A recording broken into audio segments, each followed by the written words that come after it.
So, ayan nga, kakagising ko lang and then gawa na tayo agad ng cake kasi 2:00 na ng hapon ako nagising. First things first, dapat nakapusod yung buhok ko kasi grabe ako mag-hair fall. Baka mamaya may buhok na sa cake natin. Ito palang cake na to ay binake ko kaninang madaling araw. So, ilagay ko lang siya sa ref para mas maging moist siya. Feeling ko mas maganda, hindi feeling, sabi rin ng iba, mas maganda yung moist cake na ni-ref mo muna siya bago mo siya gawin. So, hindi mawawala yung napapatikim talaga ako. Masarap talaga, moist cake talaga siya. Kaya ayan, kain ng kain yun. Mga sobra-sobra lang naman yan. Ang gagawin pala natin na cake na to ay 7 by 3.5 inches na Choco Moist. Etong buttercream ko ay sobra ko sa ginawa ko kaninang madaling araw. So, sige, lagyan na rin natin dito. And then, lagyan na natin ng chocolate na filling. Hindi ako mapakali. Feeling ko ang kapal ng cake. So, ayan. I-slice na natin siya sa gitna. Isang slice pa. Ang alam ni customer ay 2 layer lang ng cake. And then, may filling na chocolate. Pero, since pala desisyon ako, siguro hindi na naman ikakagalit kung bali 3 cake and then layers ng cake and then 2 yung filling, diba?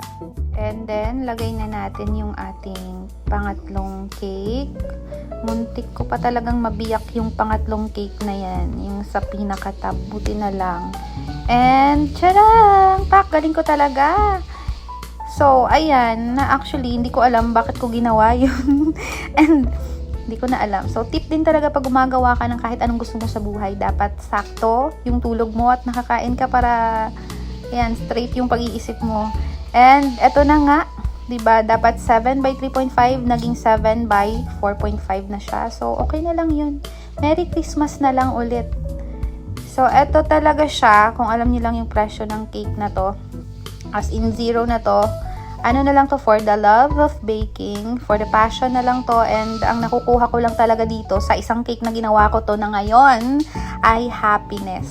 Yun lang. For now, siguro, yun na muna tayo. So, ito yung ginawa ko, kinote ko lang siya. Coat muna natin. Coat lang yan ha, pero feeling ko, tumagal ako dyan ng 15 minutes. Paano pa kaya pagpakinisin ko na to? So, ano na lang nga natin to, fast forward na natin. After ko yan siya gawin, kailangan ko siyang ilagay sa ref ng mga 1 oras lang. Kasi mamayang gabi kukunin na to. So, ref muna natin. An hour later, magfa-final coating na tayo. And, nahirapan talaga ako magpakinis ng cake. Siguro, mas mabilis pa magpakinis ng mukha. Mga realization natin na yan. Pero, ganun talaga. Part talaga yan siya. So, ayan. 15 minutes later, naka-fast forward, pinutol-putol ko pa talaga to. Pero sobrang tagal ko talaga ginawa yan. Hindi ko lang alam, pero mas gusto ko itong gamitan kaysa sa scraper. Siguro nasanay lang talaga ako dito. So, ipapakita ko sa inyo yung inspiration ng cake na to.